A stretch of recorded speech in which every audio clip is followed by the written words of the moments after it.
Hi there, and welcome back to Let's Bounce It Off the Boffins. Tonight, we have two very prestigious guests in the studio. We're quite lucky to have them come in and share their wealth of knowledge and experience with us.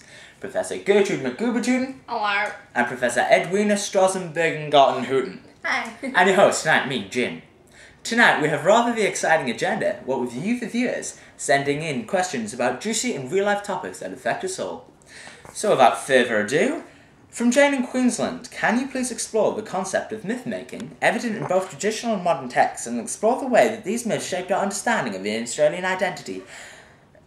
Juicy and very relevant, yes. So intriguing that it might not be a bad idea for, say, a head of the English department to set it as a Year 11 examination question. Anyways, moving on quickly. In order to answer this question, in order to answer it properly, why don't we look at a myth made in an equally relevant and interesting novel by an Australian author, Peter Carey, The True History of the Kelly Gang. Yes, Peter Carey has certainly tried to make another myth out of the infamous Ned Kelly in his novel, True History of the Kelly Gang. He creates a victim character out of Ned, taking away the ruthless murderer character that we all think him to be. The book is written in first-person prose, so take this quote as if it comes from Ned himself. I cannot expect you to understand the prejudice that us Irish have suffered through. Peter Carey tries to justify Ned Kelly's actions and so forth creates Ned Kelly, the victim. Yes, I can agree that he has tried to do this. He uses many techniques to achieve Ned Kelly, the victim, as you say, the most prominent of which is the narration of his novel. Yes, it can be widely agreed that the reader automatically connects with the character of Ned, as the novel is written in first-person prose, so it feels like Ned is talking directly to the reader.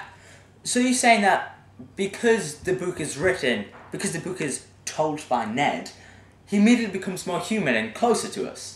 Well, in simpleton terms, yes.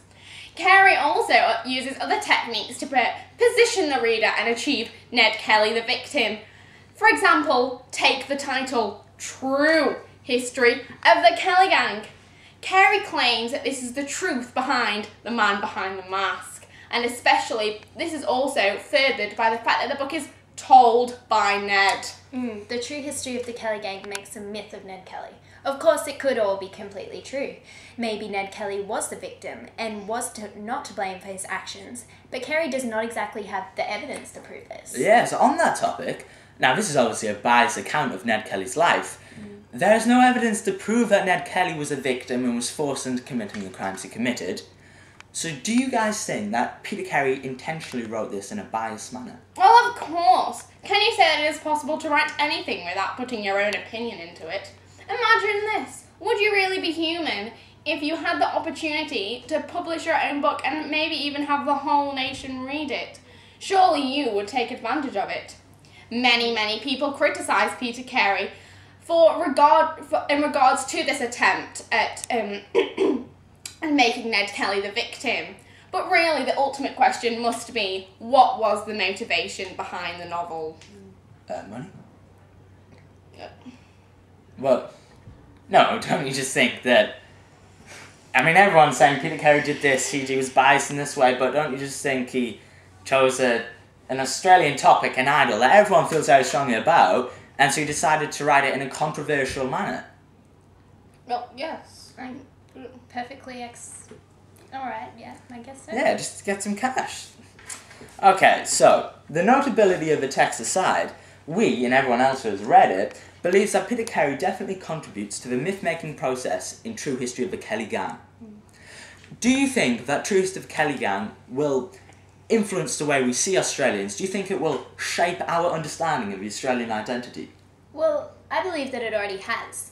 In this novel, Kelly's actions are all committed in standing up for his rights.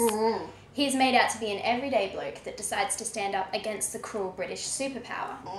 He's keen to be brave and courageous, the underdog, and most importantly, rebellious. So these are all traits that Australians love to say that they possess. All traits that we want our idols to have. I think that through his novel, Peter Carey has served us a perfect idol on the plate. Ned Kelly in this novel will shape our understanding of Australian identity because we want it to shape our national identity. So there you have it, Jane from Queensland. A thoroughly educated answer to your query.